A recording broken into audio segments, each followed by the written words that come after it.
Halo, Assalamualaikum warahmatullahi wabarakatuh. Kembali lagi bersama saya, Bu Fitria, dalam pelajaran Bahasa Indonesia mengenai teks deskripsi bagian yang kelima.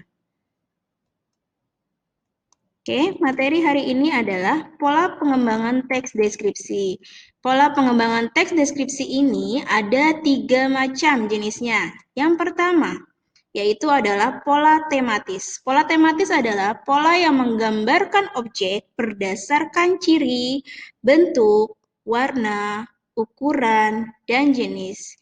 Jadi, apabila kamu bertemu dengan kalimat yang menunjukkan suatu ciri benda, bentuk benda, warna benda, ukuran benda, dan jenis-jenis benda, itu masuknya kepada pola tematis. Kemudian, pola yang kedua adalah pola spasial atau nama lainnya adalah pola keruangan, yaitu menggambarkan objek berdasarkan letak suatu benda baik atas, bawah, kanan, kiri, pojok, dan lain sebagainya. Jadi, apabila kamu bertemu dengan kalimat yang menunjukkan letaknya benda, baik itu di ujung, di kanan, di kiri, dan lain sebagainya, masuknya kepada pola spasial atau keruangan. Kemudian pola yang ketiga yaitu pola urutan waktu, yaitu adalah pola yang menggambarkan objek berdasarkan keadaan atau waktu. Kalau keadaan yaitu berupa bersih, nyaman, tenang, dan lain sebagainya. Kalau yang menunjukkan waktu seperti keadaan pagi, petang, malam, dan lain sebagainya. Jadi kalau kamu ketemu kalimat yang menunjukkan keadaan atau kondisi suatu benda atau lingkungan, masuknya kepada pola urutan waktu. Atau kalau misalnya kamu bertemu kalimat yang menunjukkan waktu baik itu pagi, siang, sore, malam, dan lain sebagainya, masuknya kepada pola urutan waktu. Perhatikan contoh berikut ini. Di sini ada teks berjudul Si Bagas Kelinciku. Teks ini dapat kamu temui di buku paketmu di halaman 5. Teks ini terdiri dari 3 paragraf yang menjelaskan deskripsi dari seekor kelinci bernama Bagas.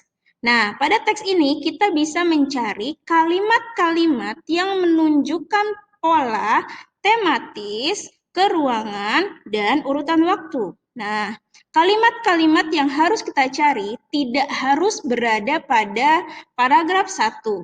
Bisa juga dia ada di paragraf 2, bisa juga dia ada di paragraf 3.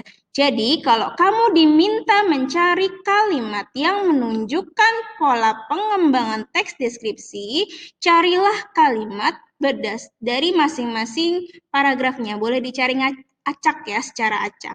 Kemudian, silahkan kamu baca sendiri teksnya. Cara menjawabnya adalah seperti contoh ini. Cara menjawab. Kamu buat kolom dulu seperti ini dengan judul tematis, keruangan, dan urutan waktu. Seperti contoh untuk pola tematis, saya menemukan kalimat matanya coklat seperti madu. Kenapa kalimat ini masuk kepada pola tematis? Karena kalimat ini yang tadi kita cari di teks si Bagas, ini masuknya kepada pola tematis karena menunjukkan warna. Jadi apa yang menunjukkan warna? Matanya coklat seperti madu. Berarti matanya si Bagas ini warnanya coklat. Masuknya kepada pola tematis. Kemudian pola yang kedua, Bagas tidur di ujung kakiku. Kenapa kalimat ini masuk ke dalam pola keruangan? Karena di dalam kalimat ini menunjukkan tempat, yaitu ada kata di ujung. Berarti masuknya kepada pola keruangan. Kemudian yang ketiga, Bagas memiliki bulu yang lebat, putih, dan bersih. Kenapa kalimat ini menunjukkan urutan waktu? Karena tadi kan urutan waktu itu menunjukkan keadaan. Nah, keadaan itu bisa putih, bersih. Berarti masuknya kepada urutan waktu ya. Keadaannya tuh si bulunya Bagas itu putih dan bersih, begitu. Kemudian bisa juga kamu masukkan waktunya. Misalnya ada pagi, siang, malam. Ada tidak dalam kalimat teks yang sebelumnya?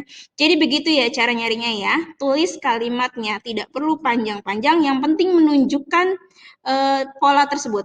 Baik itu menunjukkan tematis, keruangan, ataupun urutan waktu. Nah, tugas kamu adalah carilah lebih banyak kalimat yang menggunakan pola tematis, keruangan, dan urutan waktu dari tes